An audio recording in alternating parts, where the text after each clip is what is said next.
Kwa ajili hii nani yetu ina watu tofauti wakubwa. Basi twebwe duhagaze ngaha duserukiye izo nzego kubera ntibabashije kwashika. Sisi tumefika hapa ili tuongee kwa ajili hawakufika viongozi wetu. Kuko nkuko mwishira hamwe twabyiyemeje ugize ibibazo akitaba Imana. Kwenye kikundi chetu tulivyojiahidi mtu mmoja kama ametutoka, hariho udukwi tuba twateguwe n'iryo shira hamwe. Kuna tuzawadi huwa tunatoa kutoka kwa hilo shirika letu.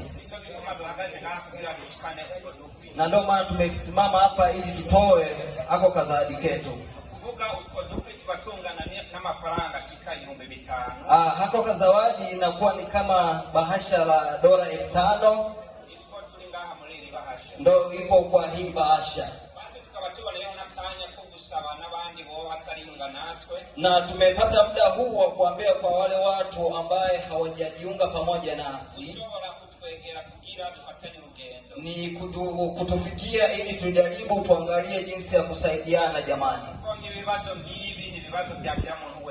Kama shida kama hizi ni shida za kila mtu. Bila kuchukua muda na washukuru Mungu awabariki.